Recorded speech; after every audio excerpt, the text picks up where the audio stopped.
Ganaherb Therapeutics make and when we said Dr. Kojokuba na Badwam yenko share do papa wamodi abedwa so do ne de mu nim dada nanso sebe ye beka aka ye ho de bi anti na ya wo ba no ne Ghana for betwetwem kom wo ne de Ghana ba ma bedwa so no na mo de say 500 crypto 400 African Prosta Joy Ghana man capsules and na do so wo de ni gina aba ya wo ba be che no dwumade ya edie tew sebe ya bo herbal shop na se pharmacy bi na se licensed chemical shop a wo be hu adukro pote ya wo pe ya de ha wonti a wo koto se aduru no Dr. Kojokuma ma che meje oso na bibia bokode o nyankopon gusu sra ayemi say afe no so ano na sa afe na ekoni wi anti behind the first two season I'm from Anebo ni na no tumu say Christmas new year from anko Anebo de nyame ase panti no me say very few moments okay no bebo more than say your product no be introducing crofort to ni nyina anti no won say na masani nyina line because we any product a hold for the meantime no ye wo ewu dwaso okay ye wo Ghana man capsules ye wo Prosta Joy ye wo Crypto 400 ye wo say 500 ye wo Ghana Bam now say me peja edro we Ghana Bama we there now is now a household product because obia atenka obia ni edro we etumi eye ye kind of number 1 DP Bama edro we and I wan gasa crown so we didn't have dance here. But the other unique feature about Ghana Bam is say apart from say bia wo honam yaw na o de extra wo joint ache na o de treat wo rheumatism na wo de extra no we say yes also when you find steam inhalation am say last week be chirichiri mu say and no so she be say half bucket yedi punu ebinum say dem say ebinum punu edro dia but blanket kakra wona shensu dem na ebo already no uhua ko mu sandet here nti no ebo wakrawa no ko utrim sometimes ebinum say me wo enka ewo menum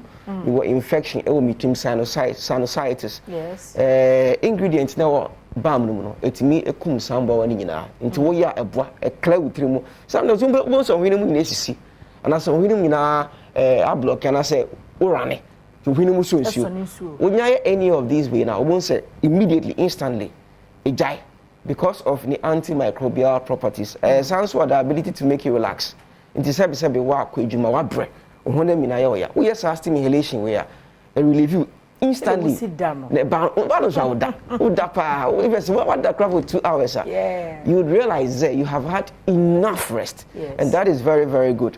I also want to ask, say, maybe our person would dress a crew. I will say, a woman say, but because of the antimicrobial properties, no, are very good for wound dressing. Okay. Inti, maybe I say accident wound, say a burn, send a TBA, ultimately the balm, no, a year a chrono so. It's making a crew in temp, I make chrono a wood in temp because a chimoja, maybe a balm no could be a chimoja the bounty, a moja so they are there, a crew a wood. The more etri moja ba na eboma kunini so den ekata in temper nti Ghana Bam de obia mo modern say nsa ebetimi akebi na yeka Ghana Bam ne sanso wo Ghana man capsules eni we are na Ghana man capsules no yenim say festive season here boys mom say amount for best spend time papa ne mama no be di ado fi nti no ye pese mani je sonko Ghana man capsules ye do bia ono man patcho be moje die fo sani ye me kan won say boys ati ase nti omo sere omo so muti me ka kasa kwa me bube aje ase amanfo ba afanya kekanya ma bobo so afra aje ase but side effects long you need to ask yourself what are the long term implications what can side after the festive season will kidney what will be the state of your kidney your liver the other organs of your body will they still be in that good condition and then also be so that's my can ask amanfo me fa ndro ombe no but at the end of the day no baby so what's the essence of nyaye no naturally e dure beti me abon ye Ghana man capsules into no ope duro be how de onya ba obo ba kwa na pa na obo ba kwa na adwa you are good to go because naturally no e duro na say nya person ibia no body nankasa respond e ma bibia anya we nya adwa no ma anya we nya force moja na aginem pimpinti no 4 hours dey be 4 hours 5 hours e wudru ye nya sa de no you should do a bit about Ghana man capsules. Or bounce a bit miano. Until your bow, I think, Bema, I think, Bema, energy and vitality. Unume do we are a bear handsome with testosterone level, about from a waiting me or premature ejaculation. Very, very good for you. I never go some infant count say, Sebi, or Bema, Nasa, who say, Tebiano, a phone. Nasa, ticket. Tedian, Bema Tebia, a yetintia, you your standard be was do. Yes. And was say anything less than 5.2 inches. Less than 5.2, I just say isa. There was so to me increasing the kakra. Normally, so testosterone level drop one, and a shall say a phone. Sometimes notice and I say stress about body in this one. Bema to me, the Bema pressure bupano. Yeah, tap with the general rawashuma. Show. But once I feel like it's stress. Pressure no. We relieve stress. A boost testosterone. My Bema in Busa account. A boat and Bema pa. And I feel so no. Ye were prostate joy. Prostate joy, dear. Bema be on your friend prostate. No. Unfortunately, a prostate to me hard in terms of doing so more and in the account. Nya say it's me engineer prostate joy. Say be obet media boa prostate no. The size no baby was say in the case could no. It me control size now. Say be a Jones so bet me the AP freely. And it's near prostate joy. Say be you be a Jones so mo yare how.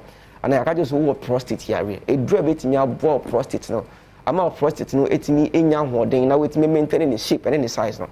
A prostate joy. However, we are brand here also to me a chance here no the born buying because prostate in a right from the age of 25 prostate adapted the habit of say on here. Sometimes they insure one sometimes a draw one and sound one especially meat related product a mark prostate here can see 10 per into here idea a lot of the anti-tumor effect.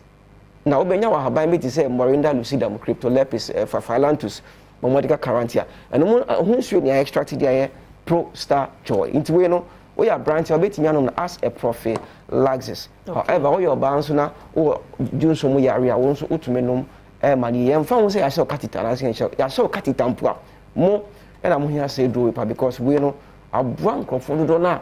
You show more rubber and they only know me rubber at the atoll because of the group prostate joy. However, no.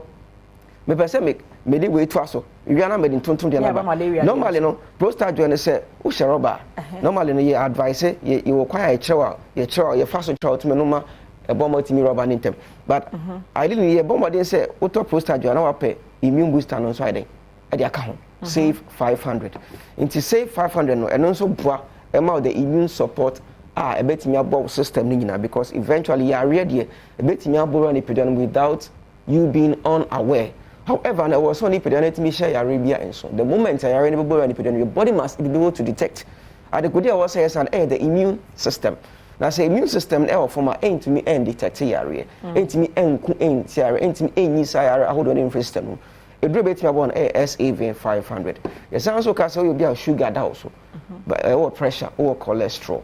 We need a how because of antioxidants. I a do a woman a bois with all these conditions. Because antioxidants from science, from research, I own say, it me a prevent it me a body man to me resist all these conditions. Into that SAV 500 so apart from say enhance immune system. Kenya immune system man to me about the pedano bino. It sounds a lot of antioxidants. Antioxidants so boama say me nipa won twentwem. Because won twentwem yeah rapid aging. We won't say the 30 years. Who is skin? Will be 50 years. Very, very bad. We know a boapa money maintaining complexion.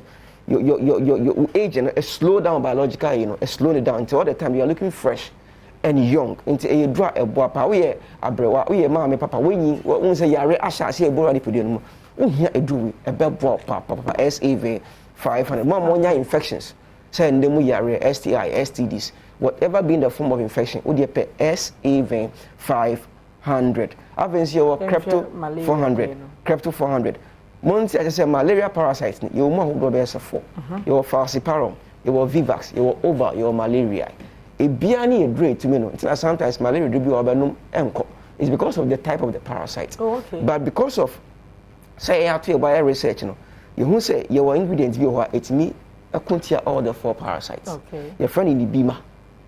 Local dialect, Cryptolepis sanguinolenta, that is a scientific name. And no, any I extracted there crypto 400. Surprisingly, in a drawing, a boy juman tempa.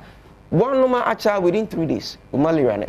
Sometimes one first day, one say we okay, but we advise that when you are here, continue, finish the 3-day course. And it's surprising, say, this is the very first time a plant medicine have been drew. Yet media for our for quite. Yeah, and it's say, I brought food drew. It's way no any dura yes syrup abeka say enyo most of the times malaria do the naturally enyo yes say dura enyo so na esa wo yare but yeah bomodi hu say ninyo no ye betimi amaskitis na wetimi ano enti na ya capsulate no ti aye no to pai ti wo fa no ameni guru 3 days pepepe you are good to go me say okay last me chow back it's very very effective enti when in ahodo Ganaherb Therapeutics here work on the market obi pedodo 2 opedodo atoa obetimi person ofre aginchire mu say de wonom no a good very good numbers no ewo screen ase obetimi afre numbers no screen ase mo would be a you 0244 727028 0244 727028 yes answer was 0244 754380 0244 754380 and I was 0276 814884 0276814884 and more drug lane baby ahodo amode akobi pebi ato me pa ato an ye drug lane baby a yeton eduru bia na obi pebi ato obetimi ato bi ana number steady ato ase na bia wa chin a won na enya bi o de offer pe a ye bema ye deliver eduru e de ama obi bia wo bia nti ye nduru no obetimi access wo bia bia eton do bia bia yeah that's sepa Dr. Kojoku Mafri Ganaherb Therapeutics and year di enkomo de me see bro Ghana Bam Crypto 400 save 500 afi Ghana Man capsules and abako na kan de Pro Star Joy aha nti bro papa o mo de abedwa so no and ye di ho nkita